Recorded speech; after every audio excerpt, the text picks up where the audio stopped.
All right, so this is our first video going through our test review for test 2. So we'll just jump right in. Number 1 says we've got a discrete probability distribution here.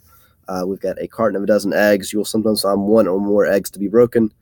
The probability of finding a specific number of broken eggs in the dozen is below. So you could have 0 broken eggs, 1 broken egg, 2 broken eggs, or 3 broken eggs according to the table. The probability of 0 broken eggs is 0.44 or 44%. Probability of 1 broken egg is the same. 2 broken eggs has a probability of 10%, and 3 broken eggs has a probability of 2%. So what characteristics make this a discrete probability distribution? So we are dealing with discrete data. You could have 1 broken egg or 2 broken eggs. You can't have 1.5 broken eggs. You can't go in between that. So we've got these clear step-ups. And as well, with each of our possibilities, we are given the probabilities associated with each. So we could say that we have discrete data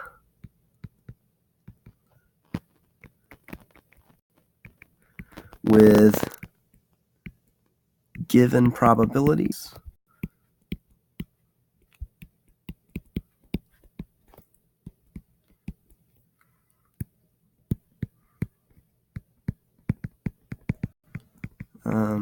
That total to 100%. Remember, that's one of our other properties. When you add all of these together, you need 100% of your data included here. So 44 and 44 gives you 88%, plus the 10 gives you 98%, plus the 0.02 gives you 100%. On B, what are the mean and standard deviation of this probability distribution? Interpret these. So there are formulas for the mean. Your mu of the probability distribution, you can just take each value times its probability. So you'd say 0 times 0.44 plus 1 times 0.44. Erase that.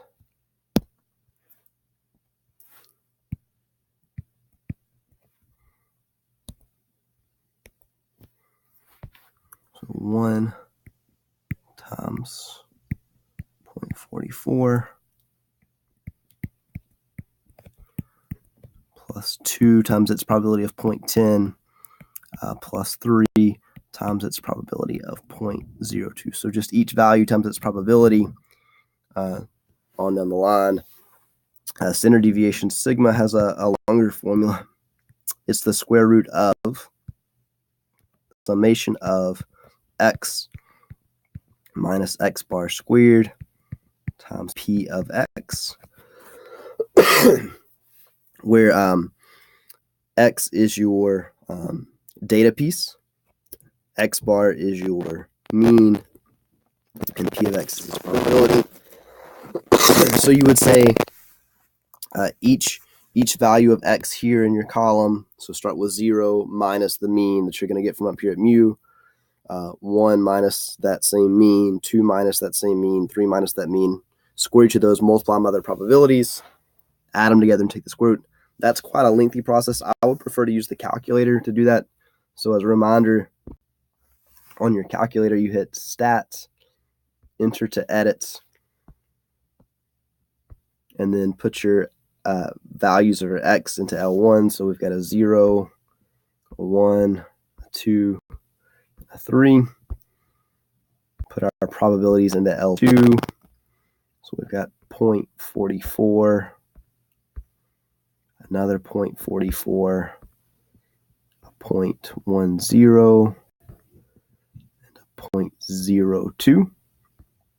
And what we did was we go over to Stat, Calc, that 1 bar stats, but we wanted to use both L1 and L2. So to tell my calculator to do that, I'll hit second 1 for L1, comma, second 2 for L2. I hit enter. So my mean, my x bar is 0.7, and my standard deviation, my sigma, would be 0.728.